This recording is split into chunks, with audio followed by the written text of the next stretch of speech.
Hey, I'd like to welcome you to another episode of the Mission Matters Luxury Podcast, your source for all things luxury and lifestyle.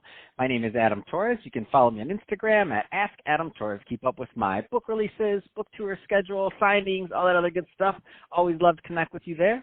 And as always, if you'd like to apply to become a co-author of one of my upcoming books, just head on over to the website, missionmatters.com, and click on Become an Author to apply. All right, so today I have Laurie Nadeau on the line, and she's creator and founder of Smokin Mary Smoked Bloody Mary Mixes. Laurie, welcome to the show. Thank you, Adam. I'm glad to be here. Oh, man, if there's one thing I do love is I do love a good Bloody Mary. So I'm excited to get into this with you and talk a little bit more about your mixes. But before we do that, I'd like to get a little bit further into your background. So how did you get started really on this entrepreneurial journey and venture? Wow. I've done so many things in my life and worked for a lot of people. And, at one point I was actually a nurse. And then I was a real estate broker, and then I owned a pharmaceutical compounding ingredient importing company, which was interesting. And that's kind of how I got into the food industry from an experience that I have with some real estate clients. Wow, I love this. And what I love about this is, so a lot of people listening right now, they can relate. So what I mean is we have different industries, we have different backgrounds, and our entrepreneurial journey it takes us on different paths. Like, for example, I was in finance for almost 14 years before I became a media guy. I'm like, how did that happen? So it's really interesting to and that's why one of the things I love doing about this podcast is that I get to meet people with different backgrounds and kind of go through their journey. So if you could go back and if you could give that, that Laurie that was kind of just getting started out with those first couple of businesses or things, if you could give her some advice, what kind of things would you tell her? Wow. I tell her, make sure you have a mentor, make sure you have people to ask questions to when you don't know the answer, because there's so many of those. And just sit down, and if you can get somebody who's done what you're looking to do, if they will take the time to sit down with you over, coffee, cocktail, whatever, just to pick their brains and let them just talk about all the things they've gone through, so that you have an idea of, when you experience it, of course, of things that could be a red flag. That's probably one of the biggest things I would say, is pick people's brains. That's awesome. Love it, and spoken like a true entrepreneur with experience. I love it. That being said, I do want to spend some time on Smokin Mary, so tell us a little bit more about these mixes, how you came up with the concept. Give us more. Okay, so that'll tie in my backstory to this forward story. So I actually was, when I had the pharmaceutical chemical importing company, I had some real estate clients, and because I was still doing real estate, and they'd asked me to do some farmers markets with them, because they knew that because when you're importing these chemicals, they're all, coming from different time zones, usually in the middle of the night when most people are sleeping, I'm working, but then I had to be in the pharmacy during the day. So the pharmacy, I didn't have visitors coming and going, so they said, hey, you want to do some farmers markets? And I said, please, yes, get me out of this building, because, 4 white walls and sitting in front of a computer. And I didn't need to, because I had my new smartphone. So I actually just forwarded everything to my phone, and business ran as usual, yet I was out in the public and talking to people and schlepping all these tomatoes. I know. That's a good story. Crazy. Go ahead. Keep going. It's absolutely crazy. So, and this was in Park City, Utah, when we were living there. So our tomatoes that we were selling were greenhouse tomatoes. So we had tomatoes before anybody else had them, like months before. So we had the market on tomatoes. But then when, of course, everybody started coming out of the ground, we kind of lost a little traction and had a lot of leftover tomatoes. So with that, I was raised on a farm, and you don't waste stuff. You just don't. Large family on a farm. So I was freezing. A friend of mine taught me how to can all this stuff.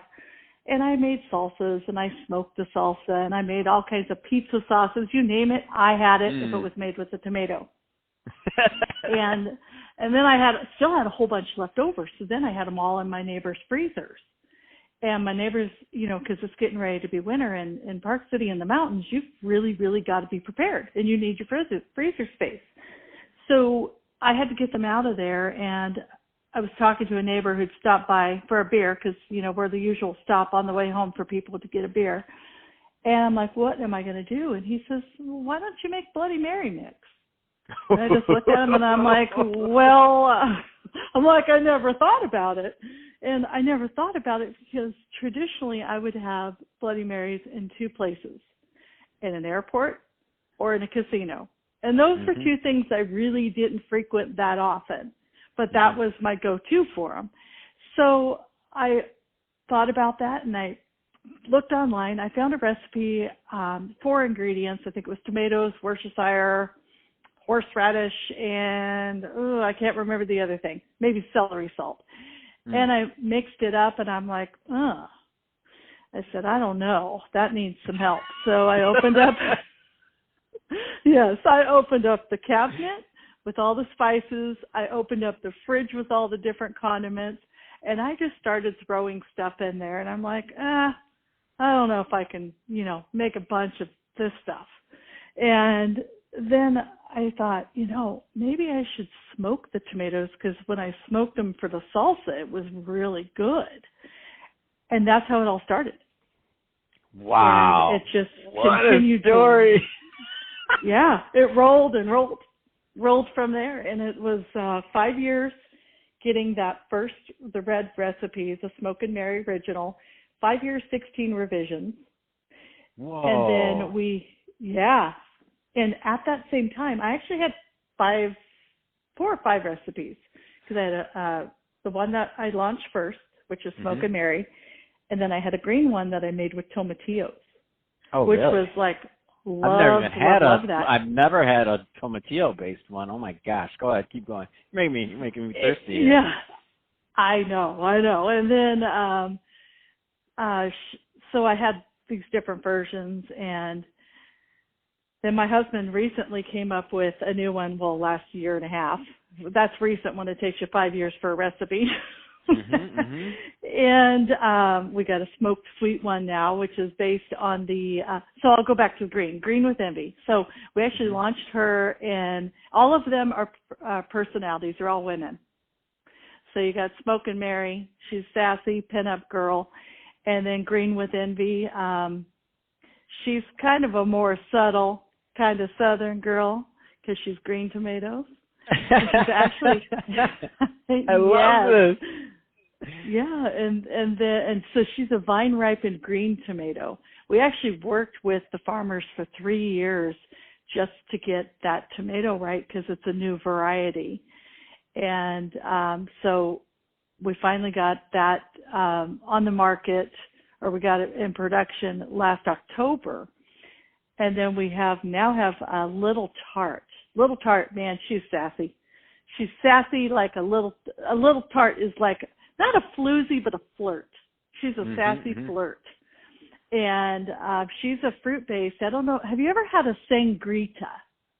I have, and you would think it's so great. It sounds like it wouldn't be good because it's tequila and wine, but they're so good. No, so that's good. sangria. You're thinking sangria.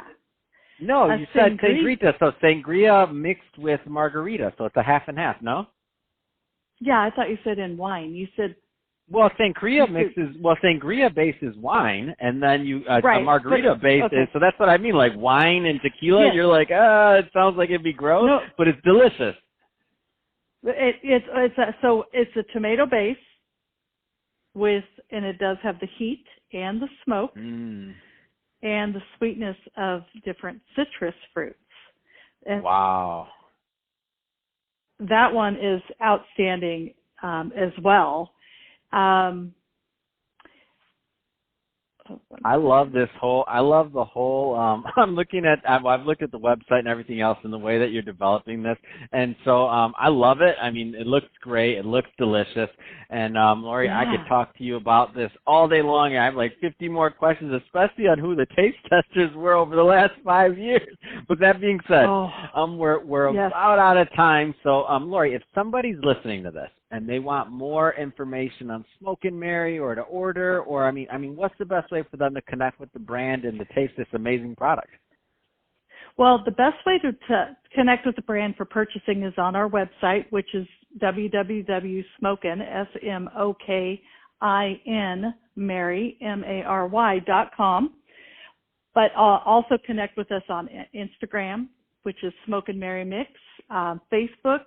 We do a lot of recipes and lots of things and different coupon codes, and you'll find those by following us on Facebook and Instagram. And, man, we've got some great ideas for using this product. Oh, that's awesome. And I'm looking at your website and the recipes and all the other things that you have going on. I mean, it's pretty ridiculous. Like, you're even just looking at like the presentation of how this can be done in a margarita. I'm like, when's the restaurant opening? No, but we don't. Where do I buy one that's already made for me? But no, Laurie, seriously, been a pleasure having you on the show today, and thank you for sharing your entrepreneurial journey and also, what it took and how you launched Smokin' Mary and some of the plans you have going forward. To the listeners, definitely go check this out. You won't regret it. So smokinmary.com. I'm looking at the website right now. Product's beautiful, great design. I'm sure it's delicious, and I'm looking at some of the recipes and things on there. You will get hungry if you look at this website. So go check it out, smokinmary.com. And by the way, if you're a first-time listener and you're just checking in for the first time, definitely give us a subscribe. Love to have you back here to listen to more episodes. We had fun making this for you. Hope you had fun listening. And Laurie, thanks again for coming on the show.